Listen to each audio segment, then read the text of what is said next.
Welcome to the Digital Enterprise Society podcast, addressing all aspects of the digital enterprise, inspiring connection without boundaries and creation without limits. Thank you for tuning in. Here are your hosts, Thom Singer and Craig Brown. Well, hello, everybody, and welcome to another episode of the Digital Enterprise Society podcast. Thank you so much for coming along on the journey of this podcast that we started, like 15 months ago. And it was designed to be a resource for all of you who work in and around PLM. The Digital Enterprise Society, it is the forum for the exchange of ideas surrounding the tools, processes, and practices used across the product lifecycle. To learn more, go to digitalenterprisesociety.org. So my name is Thom Singer, and I have the honor to co-host this show every single week with Craig Brown. Craig is an industry veteran and former PLM leader at General Motors. Hey, Craig, how you doing? Hi, Thom. I'm doing pretty good. The fall is becoming very pleasant up here in the Midwest, and I'm looking forward to today's guest. We have one of our board members, and also we're going to talk a bit about scaled agile framework. We've mentioned it once before, and so we'll get into it a little bit. It's interesting. It's not your typical view of this, which is a software company. At least I don't think it is. We'll find out when we interview. Yeah, no, I think it's going to be good. And you are right. The fall weather is here. All summer long, I was jealous of your temperatures in Michigan, but Texas is like 80-something degrees today. There's a little breeze. I went out for a run, and I'm not jealous of Michigan at all. Well, I won't be until June. Wait. We got a new standard for you. We had a frost last weekend. We hit 32 degrees and it's still September. What's going on? I was up speaking at a conference. Well, it was a recorded conference in Boston, and I came out to get in my car to drive to the studio where we were filming, and there was ice on my windshield. And I was like, wait a minute, it's too early for ice even in Boston. Yeah, it is. Just a little bit. All right. It's going to get worse. This will tell everybody what day it is. It's going to get worse this coming weekend. There's an Arctic blast coming down to the Great Lakes and then over to New England. And I know that everybody tunes in to the Digital Enterprise Society podcast to get the weather between Michigan and Texas and wherever else we travel to. So why don't you say that we jump into today's show? Okay. So every single week, in addition to talking about the weather where we live, Craig and I try to bring to this show really interesting interviews and other ideas that are going to help all the listeners enhance and grow their careers. And today, as Craig said, we have one of the Digital Enterprise Society board members. We have Natalie Straup, and she is the Agile Requirements Product Owner at the Boeing Company, and she does some really interesting things. Hey, Natalie, welcome to our show. Thank you. It's great to be here. So, Natalie, before you got to being the Agile Requirements Product Owner, what did you do before? Tell us about your career path. So I graduated from Penn State with a master's in mechanical engineering and went right to work for Orbital Sciences, who's now Northrop Grumman. I was doing mechanical analysis at the time. I did a short stint there and moved to LA to work for Boeing Satellite Systems in 2003. I started out in structural dynamics. Very mechanical oriented. And I was putting together this instrumentation list for a very large satellite, involved about 400 accelerometers. And I couldn't find the drawings that I needed to use to point out where the accelerometers could go. And I got so frustrated, I started clocking how long it took me to find the drawing. Because as an analyst, I knew that I needed to look at, say, an aft feed horn. Now, to place the accelerometer correctly, the feed horn was not at an angle that perfectly pointed, in the XYZ to a parallel plane. It had to be at an angle. And then I had to dig through all these drawing numbers and all these misspelled drawings, because engineers are not great at spelling, to try to frustrated looking at all these 2D drawings. And I clocked myself at about 4 hours of hunting and finding something until I finally got the view I wanted, which was a lot of wasted time. And I'd have to work with the designer and because they knew everything in part numbers. And I got really frustrated. And my mentor at the time said, well, why don't you go tell the director of mechanical structural that you're having a hard time with this and we should change it. And I was just young and stupid enough to go in there and tell him. And long story short, that's how I came to work in PLM. Because when you complain about something, you also are signing up to do something about it. Well, so that's fine, by the way. That's how we all got here. Keep going. So I guess my advice would be, if you want to be in structural dynamics for the rest of your life, don't complain about anything.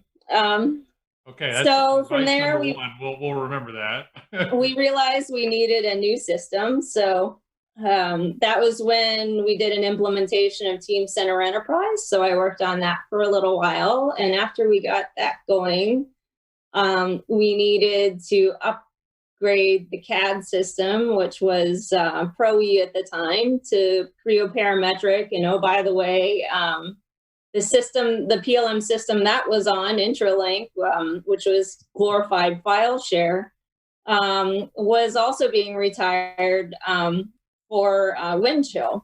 So I got to work Windchill and CAD requirements for a couple years from the functional side, telling IT what we needed to do and what our priorities should be. And then we started an initiative at Boeing Defense to get everybody on the same PLM system.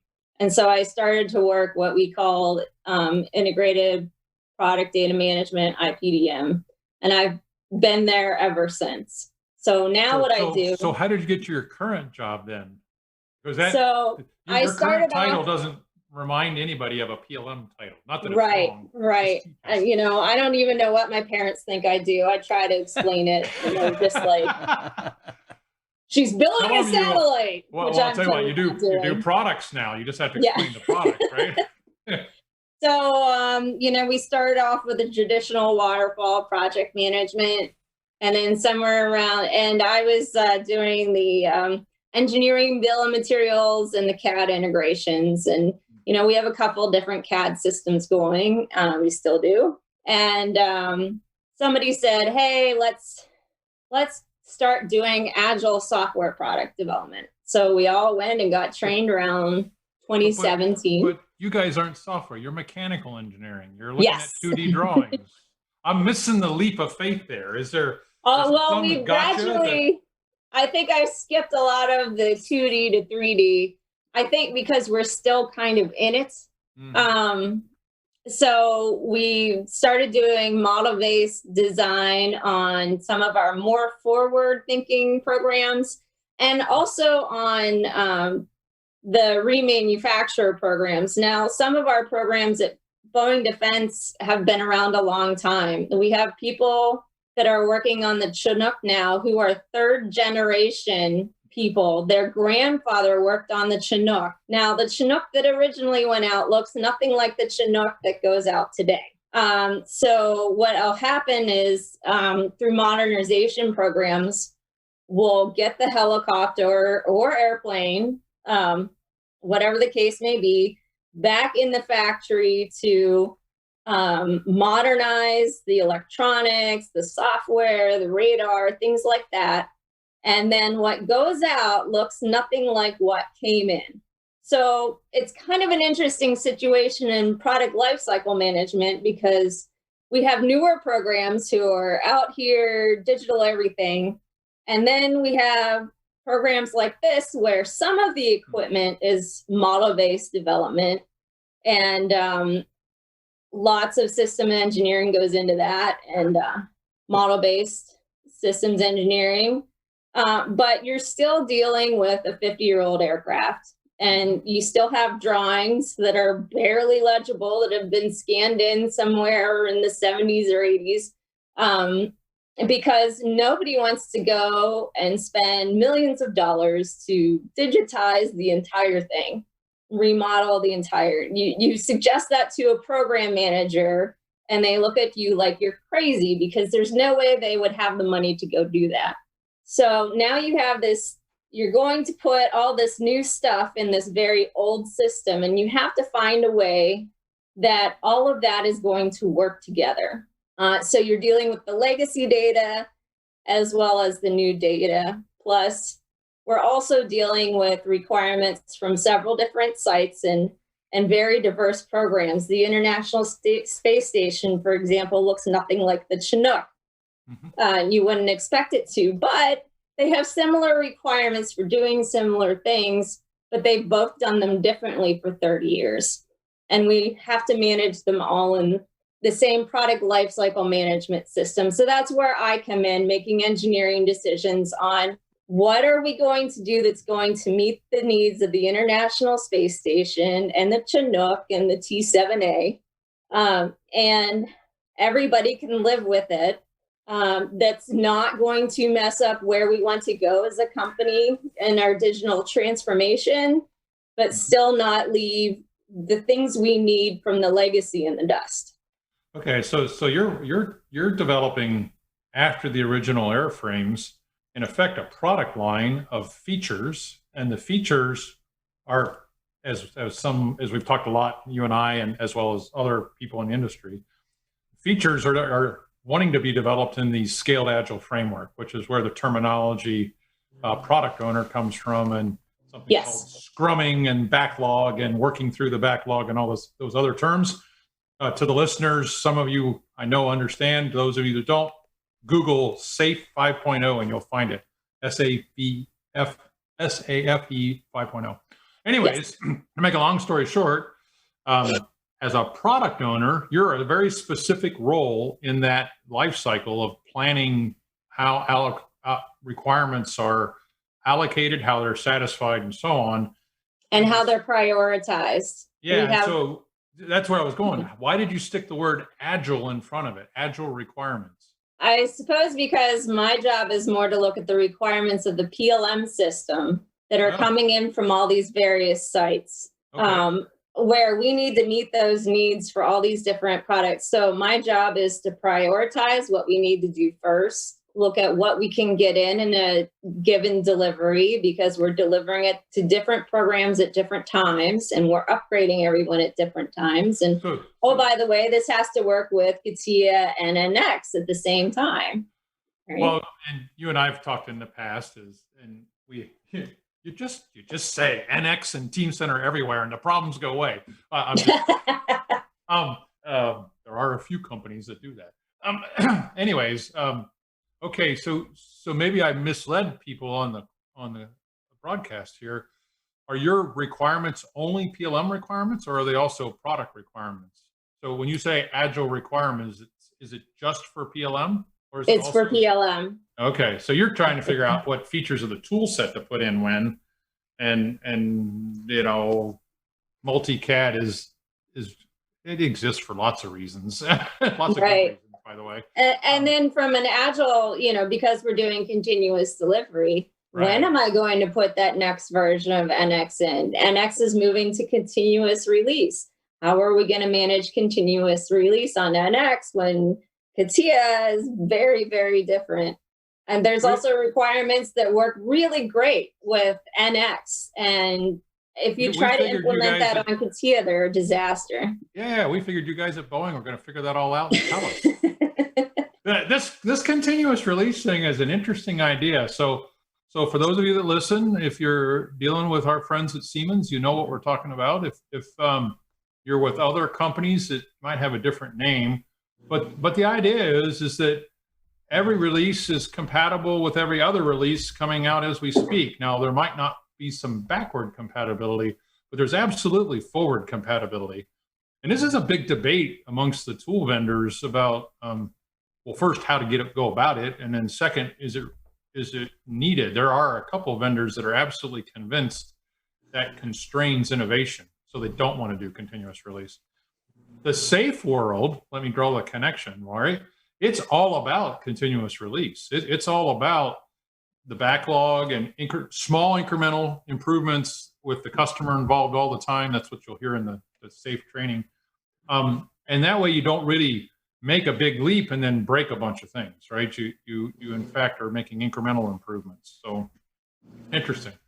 So how's it going? Is it working for you? Are you the successful product owner for Agile requirements for PLM? Well,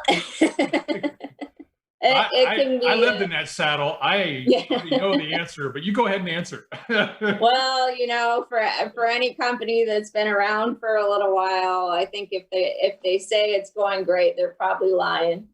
If they're on more than one CAD package, there's a lot of integrations that we manage, and so there's timing for those. And I'm gonna go throw my cat here. Well, that's one of the things we're going to talk about next is working at home and all the extra challenges you get, including pets. But boy. finish your thought about, okay, so it's going pretty well is what I heard you say. There's definitely some challenges, getting new team members up to speed, certainly when, hiring and layoffs go on. Right.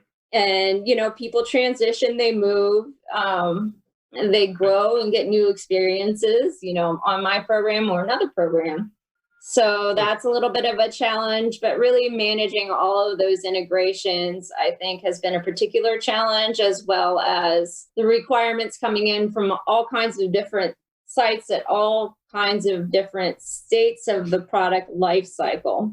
Mm-hmm. And another thing probably would be, okay, this makes sense for engineering, and this will save you 20 minutes. If we put it in, it will save you, over, 4,000 engineers, and that's great. But then when it hits the manufacturing floor, because you optimized it here, it's going to cost them, another 3 hours every time it comes through. So maybe we need to say no.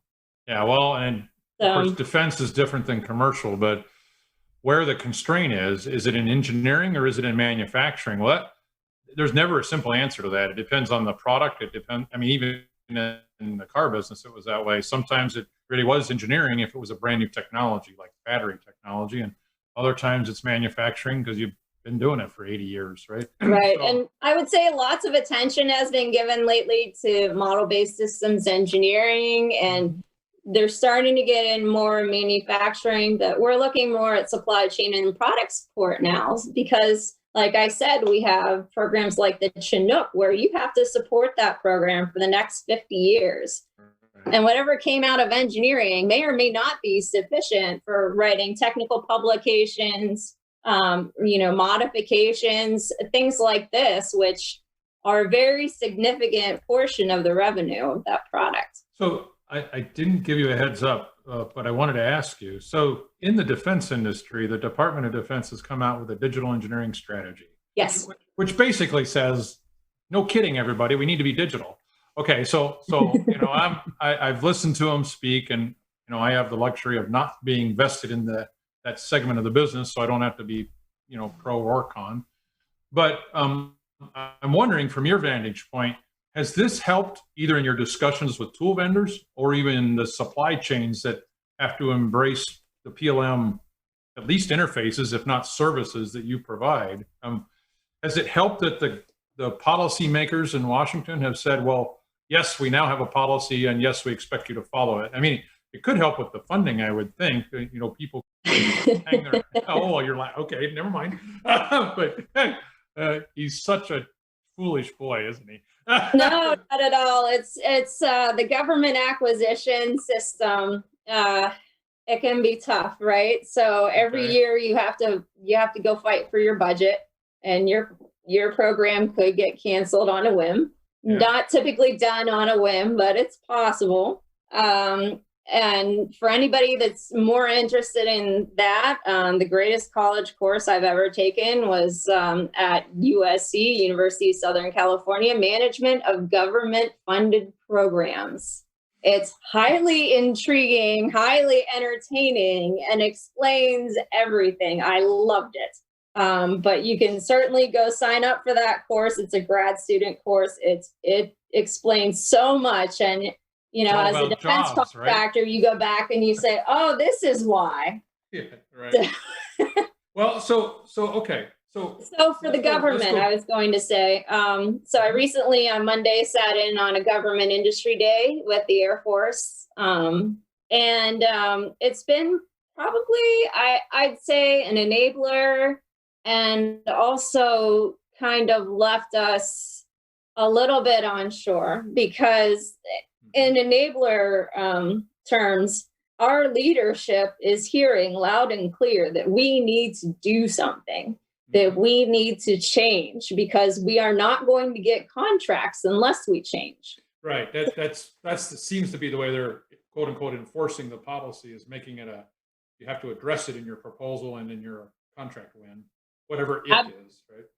Absolutely. And they have a lot of great ideas. However, where I've heard from my friends at various aerospace companies, and, and we struggle with the same thing, is that, yes, the government wants to own the data. They want to own the intellectual property. And now they want to own the technology stack. Great. What are you going to do with it? Do you have anybody that can interpret it? Do you know what you want? And that has been the fuzzy part, is even if we deliver the data, sometimes they don't know how to read it, because they're still training up their workforce as well. And their workforce actually has a higher attrition rate than your company or the one I retired from. And so that the ease of use is maybe one of the shortfalls I saw in the policy, is you got to have a workforce, say it the other way, it has to be easy to adapt. It has to be easy to understand, right? That's mostly a user interaction thing, not so much a internals. I mean, the data and the knowledge have to be there, but how do you convey it to a different kind of user, whether it's a mechanical engineer or an aerospace engineer, or even a program management who doesn't have an engineering background, but they still need to know, here are the key milestones and here's the funding and all this other stuff. So I think making the user understand what's in the digital system would really help. And you guys, especially, you're one of the leaders. You'll end up doing that, and that'll set the stage for the next iteration of the policy, I suspect. So to do your job, so you're managing requirements for PLM, which are Agile, you're the product owner. What tools do you use that help make that better? Is it just Excel, or is there something else? Well, we're in Azure DevOps and Visual Studio. Okay. So all of our requirements moved from being in documents a little bit ago, several years ago, into Visual Studio. And we run the testing of the tools integrated there, our PLM system, and several other projects across the enterprise are also in there. Well, we're in this time where the pandemic has impacted all of us, and we're each looking at each other's home office. I'm pretty sure that's not your office at work. Nope. Give us a quick summary. What's it been like for you? When was the last time you were in the office? What kind of work is easy to get done? What kind of work can't get done? I'd say, when this all started, I have been working virtually for a couple years now. And so in March, when this all started, I thought, fine, this is just status quo. It's going to be the same. And it's not. So, the first week, we typically use software, like Zoom, right?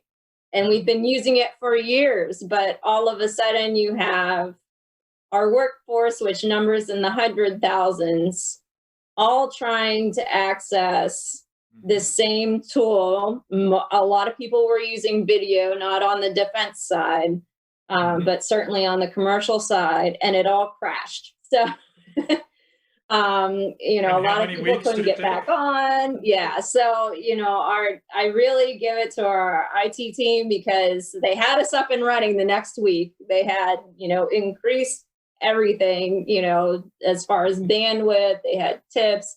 They shut off video for a time because it was just, causing too much traffic. They disabled YouTube, thank goodness, because people were home watching YouTube videos. And no, really? But I think when Thom and I started, well, we've always been remote, but we noticed it in March and April. We each had bandwidth problems. I'm out in the countryside. He's in a part of Austin. And my only point to everybody is, depending on where in the network people were watching videos, we had local outages all the time. It was really interesting, because I still see a bandwidth lag at noon because I think people take a break from work and then they start watching YouTube videos or whatever. And at 5 o'clock, both of those times, I see my own bandwidth start getting choppy. But back in March, it was all day long. Yeah, it really was. And it when the kids came home, which is, I think, a week after we went home from work, now you have, 1, 2, 3, 5 kids trying to use Zoom simultaneously, plus 2 parents. So my husband, God bless his heart, took a day off of work and hardwired the whole house because there was no other way we were going to be, VPNing into 2 government contractors plus Zoom. Yeah. So I think that the home end has been much more the struggle with me because I'm the parent that's typically home. My husband's in Huntsville this week dealing with the Army and, dealing with the challenges of Zoom school. Some kids just aren't cut out to do that this way. My daughter really struggles with it. 10 minutes before our meeting, she was in tears over something that was going on there. And, you have to deal with a lot of interruptions and breaks that you normally wouldn't have to deal with. So I find that my workday is a lot more fractured than it used to be. Oh, that can disrupt context and focus. Right. You're right. I'm certainly working the same or more hours because I'm home and work is home. But so you were already a remote worker before this really hit, and so you mentioned the disruptions. Are there things that you need to do with your counterparts at Boeing that you just can't do virtually? I think the roughest has been onboarding with different team members. We were used to getting together at least annually, if not more. Now, I've always worked in a geographically dispersed work group. We span the continent, but not being able to see each other at all. Certainly, and it's one thing with at least you can see somebody's, picture on an IM, but if they don't have a picture or they have a cartoon, then you can't really imagine who you're talking to. And not having the video is a little rough because you can't always read the body language. Well, yeah, right. 70% of communication is body language, or 80%, right? Right. I remember I was working a project to convert PLM XML to PLCS, which is another form, and NX to CATIA, and then back from a supplier. And the supplier's in Sweden. And so we would have these weekly calls. This is in 2014. And our lead engineer would say something, and then there would be silence from the Sweden end while they translated English to Swedish and thought about it and translated it back. But our lead engineer didn't really get that was what was happening, and he heard silence. And so he thought he needed to fill in more details. Right. And so we would work for a month and then finally find out that they were not agreeing to anything we said. The answer was no. But they never got a chance to say what was going on. And I see that kind of happening, so not to that degree, but certainly it happens where there's a lot of follow-up email and rework where there didn't used to be. Now, my company in the next month is going back to full video. So I think that will help some of it. But and has that just been a technology thing, just a bandwidth thing more than anything else? With the video, yes. Yeah. And then certainly Boeing Defense adds a different layer because as a defense contractor, Security. They don't always want you to have video. Yeah.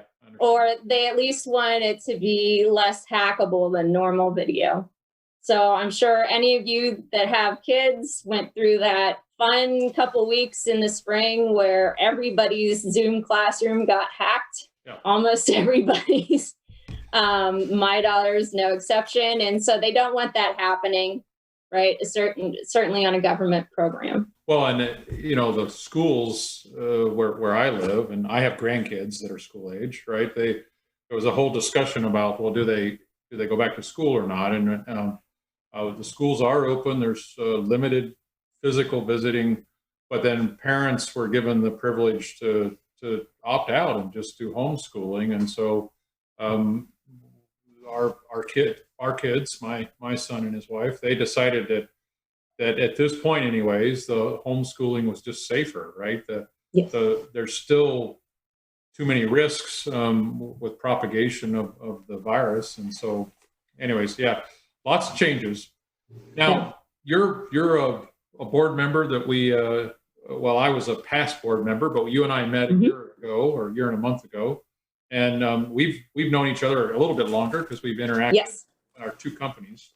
But as a Digital Enterprise Society board member, what is it you hope we become, or especially now with the pandemic, what is it else we should be working on as a Digital Enterprise Society? I think mentorship is really lacking in this digital age. Now, I mentored a bunch of high school students over the summer, and they were very bummed because they couldn't get on site and see the product. Usually they get badges and they're in and we're teaching them classes and they're seeing hardware. And none of that could happen this year. They all worked on independent projects. So it was a very different experience and it was a little rougher for them. And then I see that with my mentees now as well, whereas normally when I mentor, we get together face to face, we go have coffee. I can read the body language of the person, and now it's a disembodied voice over a telecon. So it becomes really hard. It becomes much harder to network, to run into people that normally you would, suggest for them to talk to if they're interested in an area. And I think especially with PLM, which is such an easy thing to put in a virtual environment because much more than hardware, right? Or shop floor. That's great, but we all aren't connected like we used to be. I mean, you and I are used to going to conferences, networking through the evening, shooting ideas off each other and asking questions about what worked at your company, what worked. And I don't think much of that is going on right now. So this is a good challenge to all of our listening members, right? The reach out and mentor, not only be a mentor. It's funny you bring this up right now, because in the past 3 weeks, about once a week, I've had a 20-something call me, email me, because, I left GM. And so I don't follow the day-to-day actions there, but he's a younger guy at GM looking for some insight and mentorship. I used to meet him about once a month or once every 2 weeks, right? And so it'd been over a year. He was struggling with something, so he reached out, and that was fine. And then there was a peer of ours, similar, meaning a part of a society, and they were looking for some advice. And then a guy who's almost exactly my age, so he's retired, but he's bored, and so he started his idea of some new work. A new kind of tool that might help PLM. He wasn't sure. He's playing with it, but he just wanted feedback, right? The feedback you might have gotten if you'd have been sitting in a lab or if you'd have sitting in an office area with your peers, both younger and older. And so he was aching for feedback from his remote location, and he just reached out to me. So I really have not been a very good mentor, to be clear with people, other than doing podcasts. And it's interesting that you bring that up. I think there's actually quite a bigger need than we all realize. And so maybe as members, we could all just make it a to-do item for the week. Mentor one person and do it every week as we go through this phase. So, well, I'd also suggest, being mid-career, check on your retired friends. Well, yeah, and we're bored. So ask us questions. We like to help people. Right. But anyways, with that, it's been a pleasure chatting with you. I would like to chat a much longer time, but we do have a typical budget we try to follow, which we've already exceeded, so that's okay. Anyways, I'll pass it back to Thom. So, you guys touched on the question I was going to ask, because I always like to ask people about career advice, and mentorship is something that I teach people about. So it's something that's near and dear to my heart. But Natalie, before we let you go, because you have had a successful and eclectic career, while at the same time working remotely, working from home, managing kids who are going to school, and a husband who has a busy, active career. What advice do you have for somebody who might be farther down that career ladder than you are? They're not yet at mid-career, and they're like, how did she do all that? Well, I'd say, first of all, speak up when you see something that you think you can improve, even if you're a first-year employee. It might mean you become in charge of it, but speak up. Those gosh darn 2D drawings, I remember. Yeah, you might think that everybody else in the room is seasoned and is omniscient, but they're not. I certainly am not. The second thing I'd say is I never would have become an associate tech fellow at Boeing if I hadn't had great mentors, managers, and people that believed in me when I didn't believe in myself. And then I didn't think I had time for doing things like that. And it turns out I did, and it's more manageable than you think. Certainly right now, in COVID times, get out, get exercise, do what you need to do to stay socially engaged, because that really keeps me going in the midst of all this craziness as well. Yeah, and that's actually really good advice there that you sort of end with about keeping those social skills, no matter what level they normally are, because people have different levels of introvert, extrovert, enjoyment for engaging. But I have found, and I've been doing a lot of research on this, they're a lot like muscles. If you don't work them out, they will atrophy. And so you have to find ways, even though we're not having people in the next cubicle and you're not attending conferences, you have to be proactive. You have to be intentional in connecting with people, because here's what I've been giving advice to my clients. And that is, if you're not doing it and someone else is, don't be surprised when they get the promotion when COVID is over. Absolutely. So all opportunities are going to come from people. So we'll end it with that. This has been a delightful chat. Thanks for joining us. Thank you so much. It was great talking with you both. Thanks, Nat. Yeah, thanks, Craig. It's always fun to It's always fun to do these shows. And everybody who's listening, we want you to join us every single week. We're going to be back next week with more thoughts, ideas, and information in and around product lifecycle management. The Digital Enterprise Society, it is the place for the exchange of ideas around digital manufacturing tools. If you've never been there, go to the website. Check it out at digitalenterprisesociety.org. You've been listening to the Digital Enterprise Society podcast. Learn more about what you've heard here today at digitalenterprisesociety.org. Join us again next week for more connection without boundaries and creation without limits.